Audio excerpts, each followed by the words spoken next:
Hi అండి, అందరికీ నమస్కారం. Welcome back to my channel. ఈరోజు మన రెసిపీ వచ్చేసి చికెన్ బిర్యానీ, దమ్ బిర్యానీ. ఎక్కువ మసాలాలు వేయకుండా మామూలుగా మసాలాలు వేసుకొని ఇంట్లోనే మనం రెస్టారెంట్ స్టైల్లో చికెన్ బిర్యానీని ఇలా చేసుకుంటే చాలా బాగుంటుంది. రెస్టారెంట్కి వెళ్ళాల్సిన పని లేదు. ఈ బిర్యానీ ఒక 10-12 మందికి సరిపోతుంది. దీనికి ఎన్ని రైస్ కావాలి, ఎంత చికెన్ కావాలి, ఎంత చికెన్ తీసుకోవాలి చూద్దాం. ఇది స్మెల్ అయితే అదిరిపోయిందండి.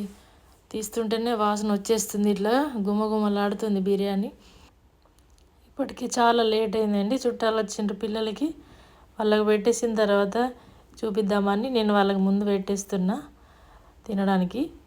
ఆకలి ఆకలి అంటున్నారు, చాలా టైం అయిపోయింది. మనం స్టవ్ ఆఫ్ చేసుకున్న తర్వాత 1/2 అవర్ అన్నా ఉండాలి, కానీ కొంచెం తొందరగా తీసినాం రైస్ని. ఇప్పుడు ఎలా చేసుకోవాలో, దీనికి ఏమేమి కావాలో చూద్దాము. దీనికి కావాల్సినవి దాల్చిన చెక్క, అనాస పువ్వు, జీరా, సోంపు, ధనియాలు, మిరియాలు, ఇలాచి, బ్లాక్ ఇలాచి, పెద్ద ఇలాచీలు అంటారు కదా అవి, ఒక జాజికాయ, కొంచెం జాపత్రి. ఇవి ఎంతెంత తీసుకున్నామో చూద్దాం. ఇప్పుడు కారం ఒక స్పూన్ మిరియాలండి, 1 టీ స్పూన్ మిరియాలు, ఒక 6 లవంగాలు. ఇది ఎక్కువ ఘాటు లేకుండా చేస్తున్నాం.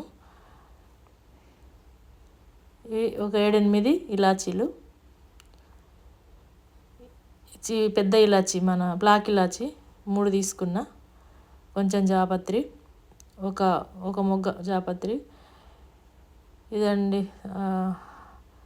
అనాస పువ్వు, స్టార్ హ్యాండ్స్ అంటారు కదా, అవి ఒక 2.5 తీసుకున్నా నేను. ఇది జాజికాయ ఒకటి పగలగొట్టుకోవాలి. తర్వాత ఒక 2 ఇంచుల వరకు దాల్చిన చెక్క. ఇంత అయితే సరిపోతుంది మనం తీసుకున్న చికెన్కి. చికెన్ ఎంత అన్నది కూడా చెప్తా. టీ స్పూన్తోని ధనియాలు, 3 స్పూన్ల ధనియాలు. ఇవి 3 టీ స్పూన్ల ధనియాలు. ఇవన్నీ మనం వేయించుకోవాలి. సోంపు, 1 స్పూన్ సోంపు, 1 టీ స్పూన్ జీరా. ఇవి ఇలాచీలు. ఇలాచీలు సపరేట్ దంచుకోవడానికి ఒక 25 ఇలాచీలు, 25-26 ఉంటాయి ఇలాచీలు. ఇవి మనం వేరే దంచి పెట్టుకోవాలి సపరేట్. రోట్లో వేసుకొని దంచాలి. దంచి సపరేటే ఉంచాలి, ఆ మసాలాలో కాకుండా సపరేటే ఉంచుకోవాలి. ఇలా దంచుకోవాలి. ఇట్లా దంచుకొని పక్కన పెట్టుకోవాలి. ఇంతే, ఇట్లా దంగితే సరిపోతుంది. ఇప్పుడు కారం ఇది మంచి కారం బాగానే ఉంటుంది, అందుకని కొంచెమే వేస్తున్నాము. 2 టీ స్పూన్ల కారం. మనం పచ్చిమిర్చి కూడా వేసుకుంటాం కదా, అందుకని 2 టీ స్పూన్లు కారం సరిపోతుంది. కారం. ఇప్పుడు స్టవ్ పైన ఒక ప్యాన్ పెట్టుకొని ఇవన్నీ వేయించుకుందాము. చికెన్ వచ్చేలోపు ఇవన్నీ రెడీ చేసి పెట్టుకుంటే, చికెన్ కోసం వెళ్ళిండ్రు పిల్లలు. ఇప్పుడు ఇందులో సోంపు, ధనియాలు, ఇప్పుడు మనం చూసిన మసాలాలన్నీ ఇందులో వేసుకోవాలి. మొత్తం వేసుకొని మిరియాలు, ఇలాచీలు, జీరా, సోంపు, జాజికాయ కొంచెం పగలగొట్టి వేయాలి. మనం కొంచెం ఆయిల్ వేసుకొని వేయిస్తే ఫ్లేవర్ బాగా అనిపిస్తుంది అండి, టేస్ట్ బాగుంటుంది. అందుకని కొంచెం లైట్ 1 స్పూన్ ఆయిల్ వేసుకొని వేయించుకుంటున్నాం మేము. ఇది ప్యాన్ వేడి కాగానే మనం లో ఫ్లేమ్లోనే వేయించుకోవాలి. వేయించుకొని దోరగా వేయించుకోవాలి, మాడిపోకుండా. ఎక్కువ కూడా వేయించుకోవద్దు. వేయించుకొని ఒక ప్లేట్లోకి తీసుకోవాలి.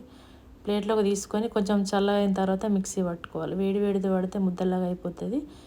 ఇందులోనే కారం, పసుపు కూడా ఇందులోనే వేసుకొని మిక్సీ పట్టుకుంటాను. ఇప్పుడు ఇట్లా పట్టుకుంటే సరిపోతుంది. మరీ మెత్తగా కాకుండా ఇట్లా మామూలుగా మనం ధనియాల పొడిలాగానే పట్టుకోవాలి. రోజు వేసుకునే ధనియాల పొడిలాగానే పట్టుకొని పక్కన పెట్టుకోవాలి. ఇట్లుంటే సరిపోతుంది. ఇది ఒక నిమ్మకాయ కట్ చేసి పెట్టుకున్న లెమన్, పెద్ద సైజుది. ఇది చిన్న అయితే 2 తీసుకోవాలి. ఒక గుప్పెడు కొత్తిమీర చిన్నగా కట్ చేసి పెట్టుకోవాలి. కొత్తిమీర, పుదీనా, పచ్చిమిర్చి ఒక 10-12 పచ్చిమిర్చి కట్ చేసుకున్నాం. ఈ పచ్చిమిర్చి కూడా చాలా ఘాటు ఉంటాయి ఇక్కడివి. ఇది చికెన్ అండి, ఇప్పుడే తీసుకొచ్చిండ్రు. ఒక ట్రేలోది ఒక కోడి అంట. ఒక్కొక్క కోడిని కట్ చేసి ఒక ట్రేలో పెడతారంట.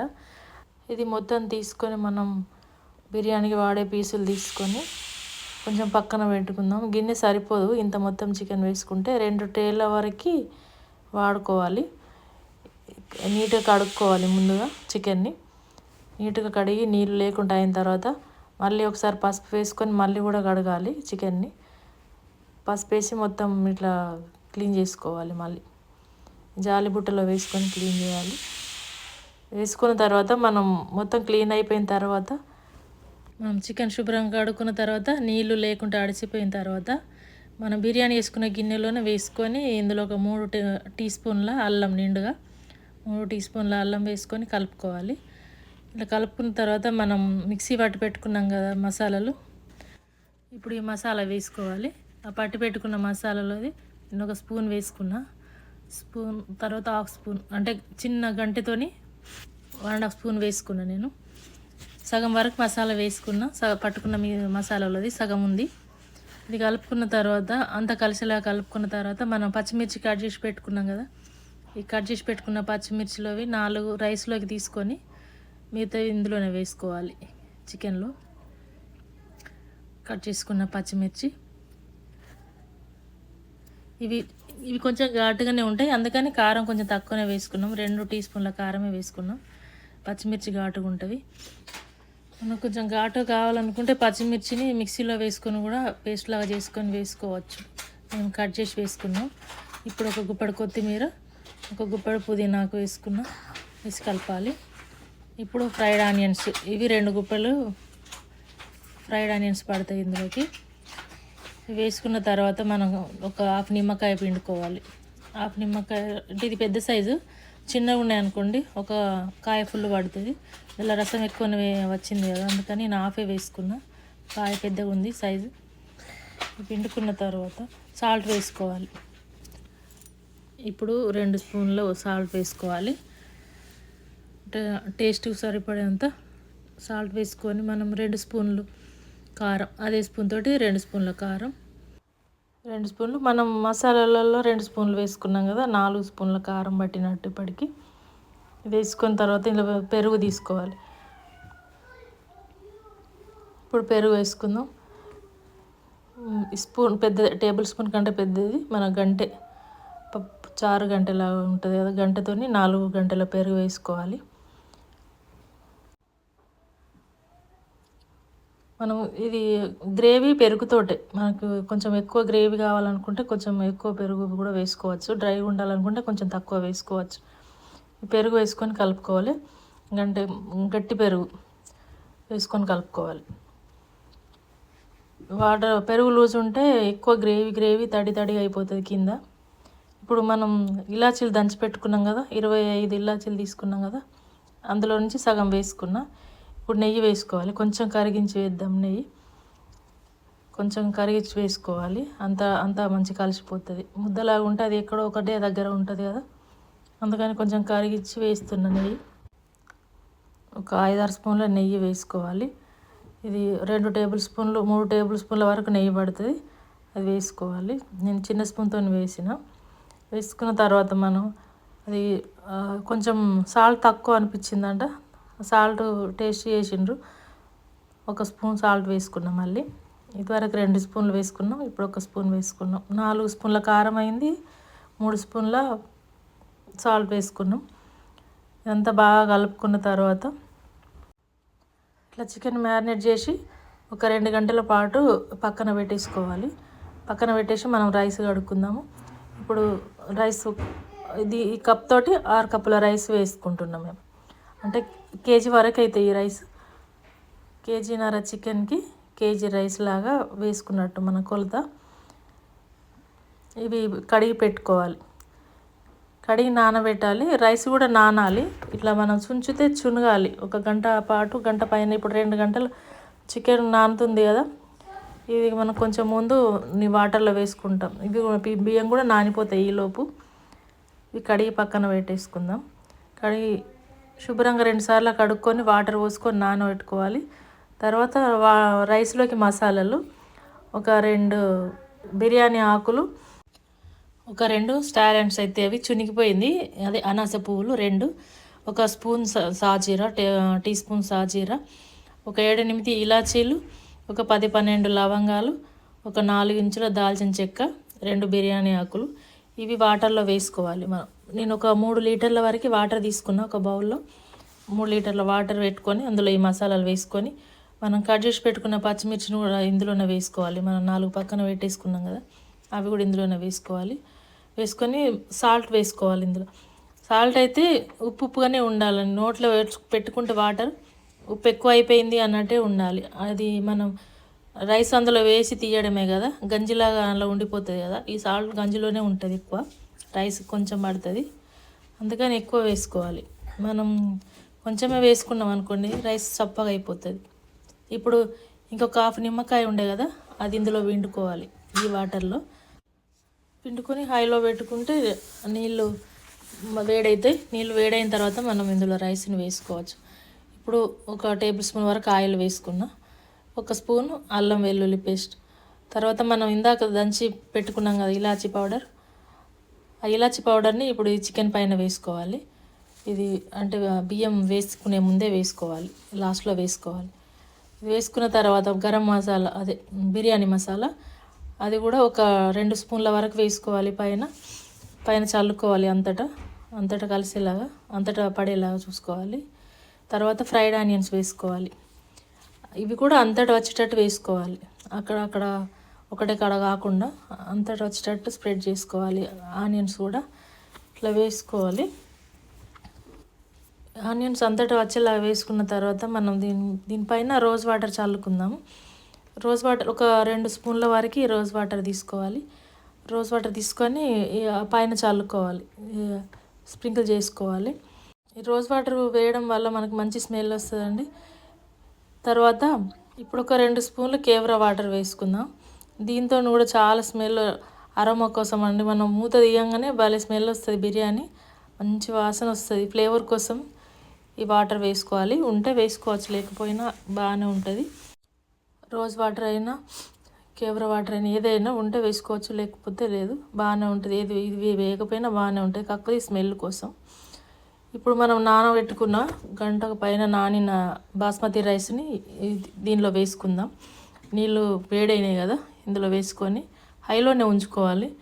హైలోనే ఉంచుకొని ఒకసారి కలపాలి. అంటే ఎక్కువ ఇట్లా రుద్దినట్టు కలపకుండా మామూలుగా కలుపుకుంటూ ఉండి ఒక 70% వరకు రైస్ ఉడికింది అనుకోండి, అప్పుడు తీసుకొని మనం చికెన్లో వేసుకోవాలి. 70% ఉడికితే సరిపోతుంది. మనము 2-3 లేయర్లు వేసుకుంటేనేమో 60% అప్పుడే స్టార్ట్ చేసుకోవాలి రైస్ వేసుకోవడం. ఇది ఒకటే లేయర్, ఒకటేసారి వేస్తున్నాం కాబట్టి 70% ఉడికితే సరిపోతుంది. ఈ ఉడికిన రైస్ని దీనిలో వేసుకోవాలి. మనం నీళ్ళు అంపేసుకొని దీంట్లో వేసుకోవాలి. మనం జాలి గంటతో కూడా వేసుకోవచ్చు, కానీ అట్లా లేట్ అవుతుంది కదా, అంత ఒకటేసారి పడాలి కదా, అందుకని దీంతోనే వేసుకున్నాం. వేసేసుకొని అవి మసాలాలు కూడా రైస్తోనే ఉంటాయి. వాటర్ సపరేట్ చేసుకొని ఈ రైస్ని అంతా స్ప్రెడ్ చేసుకోవాలి. ఈ చికెన్ పైన అంత ఈవెన్గా వచ్చేటట్టు కలిపేసుకోవాలి. రైస్ ఒక దగ్గర ఎక్కువ ఒక దగ్గర తక్కువ లేకుండా మనం చికెన్ ఎట్లా వేసుకున్నామో సమానంగా రైస్ని కూడా అట్లనే వేసుకోవాలి. అంతా సమానం చేసిన తర్వాత ఇప్పుడు బిర్యానీ మసాలా ఒక 2 టీ స్పూన్ల వరకు మసాలా పైన చల్లుకోవాలి. అంతటా వచ్చేటట్టు చూసుకోవాలి, ఆ మసాలా కూడా అంతటా తగిలేటట్టు ఉండాలి. ఇప్పుడు మసాలా చల్లుకున్న తర్వాత ఫ్రైడ్ ఆనియన్స్ వేసుకుందాం. ఇవి కూడా అంతటా వచ్చేటట్టు వేసుకోవాలి, రైస్ మీద మొత్తం వచ్చేటట్టు వేసుకోవాలి. వీటితో కూడా టేస్ట్ కదా, అంతటా వచ్చేటట్టు చూసుకోవాలి. రైస్ మీద అంతటా చల్లుకోవాలి. చల్లుకున్న తర్వాత కట్ చేసి పెట్టుకున్న పుదీనా కొత్తిమీర వేసుకోవాలి. పైన అంతటా వచ్చేటట్టు వేసుకొని మనం దీనికి పిండి దమ్ కోసము పిండి కలిపి ఏం పెట్టట్లేదండి. గిన్నె చాలా మందం ఉంది. మళ్ళీ ఇక్కడ స్టవ్ కూడా ఎంత సిమ్ చేసుకుంటే అంత సిమ్ అయిపోతుంది, అందుకని మేము పిండి ఏం కలపట్లేదు. మళ్ళీ ఒక 7-8 స్పూన్ల నెయ్యి వేసుకోవాలి. పైన నెయ్యి వేసుకున్న తర్వాత మనం పాలలోనైనా నీళ్ళలోనైనా కొంచెం పసుపు వేసుకొని కలిపి పెట్టుకోవాలి. లేదంటే సాఫ్రాన్ వాటర్ కూడా వేసుకోవచ్చు. కుంకుమ పువ్వు ఉంటే పాలల్లో వేసుకోవచ్చు. పాలల్లో పసుపు వేసుకొని వేసుకోవచ్చు, నీళ్ళల్లో కలిపి వేసుకోవచ్చు, ఎందులోనైనా కలిపి వేసుకోవచ్చు. ఇది కొంచెం కలర్ కోసం పసుపు వాటర్లో కలిపి వేసుకున్నాం మేము. అవి వేసుకున్న తర్వాత పైన కొంచెం మళ్ళీ నెయ్యి వేసుకోవాలి. అన్నీ వేసుకున్న తర్వాత మళ్ళీ కొంచెం నెయ్యి వేసుకొని అక్కడక్కడ వచ్చేటట్టు నెయ్యిగా వేసుకోవాలి. ఒక 4 స్పూన్ల నెయ్యి వేసుకొని స్టవ్ పైన పెట్టుకోవాలి. స్టవ్ పైన పెట్టుకొని మూత పెట్టేసి ఆ పైన బరువు పెట్టుకోవాలి. కొంచెం బరువు పెట్టుకుంటే మూత కూడా అది కరెక్ట్గా ఉంది, సందులు ఏం లేవు బయటికి వెళ్ళిపోయేటట్టు. అందుకని ఈ పైన బరువు పెట్టేసుకొని మనం హై ఫ్లేమ్లో 10 మినిట్స్ ఉడికిన తర్వాత లో ఫ్లేమ్లో 30 మినిట్స్ ఉడకాలి. అంటే ½ అన్ అవర్ ఉడకాలి లో ఫ్లేమ్లో. మళ్ళీ ఇప్పుడు హైలో మాత్రం 10 మినిట్స్ ఉంటే సరిపోతుంది. ఇప్పుడు మూత తీస్తే స్మెల్ అయితే అదిరిపోతుందండి, భలే స్మెల్ వస్తుంది. ఈ స్మెల్ కోసం మేము మనం కేరళ వాటర్, రోజ్ వాటర్ వేసుకున్నది. చాలా మంచి స్మెల్ వస్తుంది. 40 మినిట్స్ అయిపోయింది. మనం ఒకవేళ లోపల నీరు అనిపించింది అనుకోండి, ఒక స్పూన్ రైస్ తీయాలి. ఇక్కడ నుంచి తీసేసి దీనిపైన వేసుకోవాలి. అక్కడ కొంచెం ప్లేస్ ఉండేటట్టు ఉన్నదనుకోండి, అక్కడ కొంచెం మనం డౌన్ చేసి పెడితే నీరు కూడా అక్కడికి వెళ్ళిపోతుంది. ఆ సైడ్కి ఏమైనా నీరు ఉంటే. చూడండి రైస్ అయితే బంద్ చేసుకున్న తర్వాత ½ అన్ అవర్ అయితే గ్యాప్ ఇవ్వాలి. ½ అన్ అవర్ లేకపోతే రైస్ గుల్లలు పొడిగా రాదు. ఇట్లా 2 స్పూన్లు తీసుకొని మనం వదిలేయాలి కాసేపు. మళ్ళీ అటు కొంచెం డౌన్ చేసి పెట్టినాం అనుకోండి, కింద ఏమైనా నీరు లాంటిది ఉంటే కూడా ఆ సైడ్కి వెళ్ళిపోయి అది ఇంకిపోతుంది, మొత్తం డ్రై అయిపోతుంది. కింద మంచి పొడి వస్తుంది బిర్యానీ. మళ్ళీ కాసేపు మూత పెట్టేసుకొని ఉంచేసుకోవాలి. ½ అన్ అవర్ తర్వాతనే తీసి తినాలి. ఇది చూడండి. కాకపోతే కొంచెం మనం టైం ఇవ్వలేదు, తొందరగా తీసుకున్నాం రైస్, లేట్ అయిపోయిందని. మనం చేసుకుంటే ఒక ½ అన్ అవర్ 1 అవర్ టైం ఇచ్చేటట్టు ముందే స్టార్ట్ చేసుకోవాలి. అప్పుడే చాలా బాగుంటుంది. పీస్ అయితే మంచిగా ఉడికిపోయిందండి. మనం ఎక్స్ట్రా వాటర్ కూడా ఏమి వేయలేదు, అందులో పెరుగే వేసుకున్నాం. వాటర్ చికెన్లోనైతే వాటర్ వేయలేదు. ఆ వేడి మీదనే ఉడికిపోయింది రైస్ కూడా. 70% ఉడికిన రైస్ ఆ చికెన్ ఉడికేటప్పుడు అదే దాంతోనే ఉడికిపోయింది. మనం వాటర్ పైన చల్లలేదు, చికెన్లో కూడా వేయలేదు. ఈ బిర్యానీ చేసింది ప్రీతం అండి, తింటున్నాడు. ప్రియదం అమిత చేసిండ్రు బిర్యానీ. ఇంతేనండి. ఈ 1.5 kg చికెన్కి 1 kg రైస్ తోటి చేసిన బిర్యానీ చాలా బాగా వచ్చిందండి. మన హైదరాబాద్ బిర్యానీ లాగా అనిపించింది. టేస్ట్ అయితే అదిరిపోయింది. మీరు కూడా ఒకసారి ట్రై చేయండి, ఎలా ఉందో కామెంట్లో చెప్పండి. ఈ వీడియో కనుక మీకు నచ్చినట్లయితే లైక్ చేయండి, షేర్ చేయండి. Thank you for watching.